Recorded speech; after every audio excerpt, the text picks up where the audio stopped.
Hey, Paul Rabalais here again, and in this video we're going to talk about how there's going to be a future reduction in the nursing home Medicaid protection planning.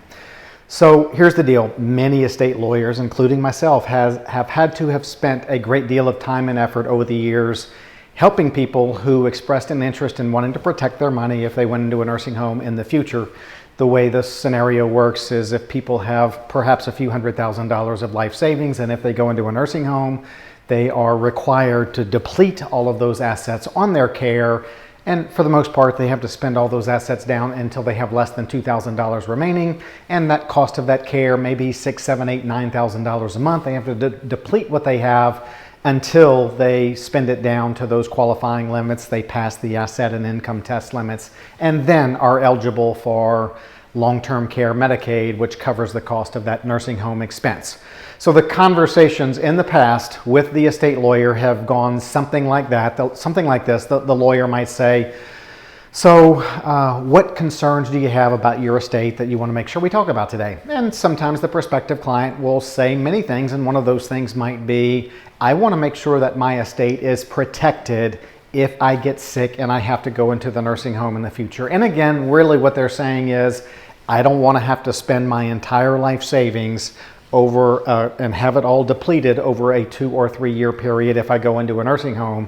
I want to arrange it so that it's protected and I can qualify for Medicaid immediately if I go into a nursing home. So that's been the typical conversation with that 60, 70-year-old prospective client who wants to make sure all of their legal affairs in order, that middle-class client who runs the risk of losing everything they own in the event of a nursing home situation.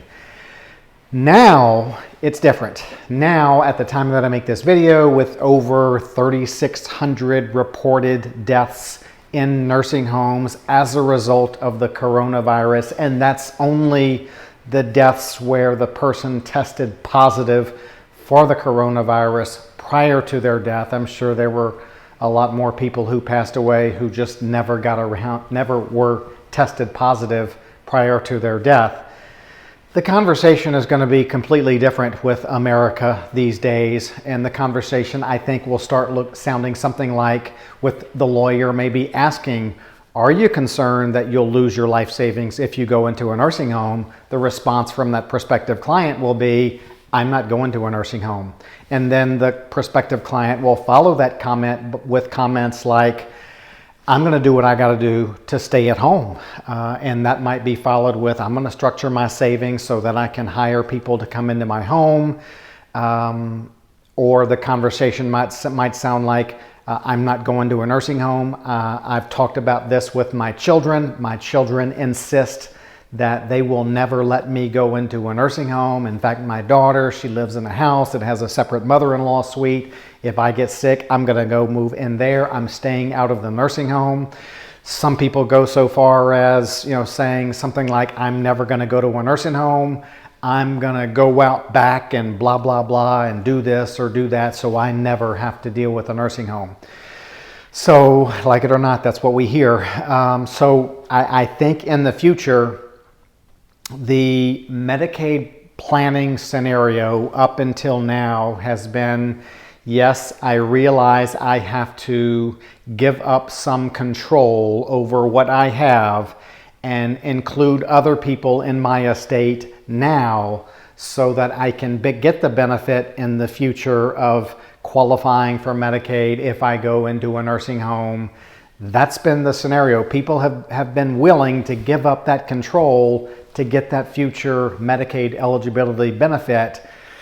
Now, not so much. They don't see Medicaid as a real benefit. They see it because those people who are 60, 65, 70, 75, those people who are our nation's potential nursing home residents in the future, they're self-quarantined right now. Their family's not coming over. They're not getting out. All they're doing all day is watching the news reports on how many people in nursing homes are dying. And they're watching news reports of people getting rolled out, of the nursing home with the sheet covered. You've all seen it. And it's going to make people, maybe justifiably so, scared to death about the prospect of moving to a nursing home or even maybe an assisted living facility in the future. And I think it's going to get worse because more people are going to pass away. Then there's going to be all these lawsuits, regardless of whether they have merit. We're in a legal system that really makes it easy for people to file a lawsuit. So there's going to be a lot of lawsuits against nursing homes and assisted living facilities about what they did to cause their patients to get the coronavirus and subsequently pass away.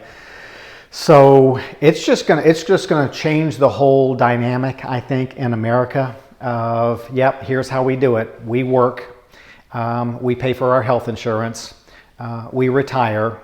When we're 65, we get on Medicare, and we use Medicare to take care of our hospitalization and our doctor's visits and our lab tests.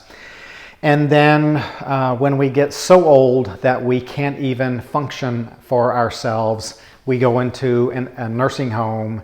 And if we did some planning ahead, that's okay, because we can structure our affairs so that we don't lose the home and life savings to nursing home in the future.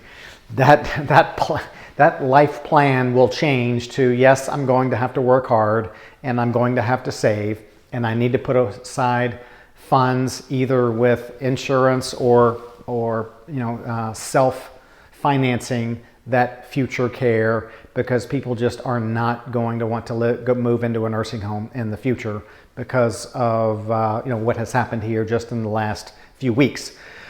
All right, so I want to hear what you think in the comments below. I also want to see you smash the like button and hit the subscribe button. But what I'd like to see in the comments below, I already know some of the comments that I'm going to get below are going to be something like, I don't like nursing homes. They're going to be, nursing homes are awful. Nursing homes smell bad. The care at nursing homes is subpar or is just terrible. I know that's how people feel. People have been telling me that for 30 years. But what I'd be interested is, because of what has happened recently, are you more hesitant to kind of be a willing resident in a nursing home if you get to a point where you can't perform those activities of daily living? You can't dress yourself, you can't feed yourself, you can't, you need help going to the bathroom. Or I also want to hear from you, children of the maybe elderly, who children out there, are you less likely to allow your mother, your father, your aunt, your uncle, your grandparents to go into a nursing home because of what has happened in recent months with the coronavirus and people in nursing homes getting it and spreading it and then passing away? So want to know what your thoughts are. I tend to think that that people aren't going to be too excited about the prospect of having to live in a nursing home for the remaining 2, 3, 5 years of their life, because it's just been a terrible situation here in the last few months, and it's going to continue. So put your comments or your thoughts in the comments below, and obviously the better they're thought out, the more they will contribute to everyone else who reads your comments. And we'll take it from there, one step at a time. Everybody, let's be safe, and we'll see you next time.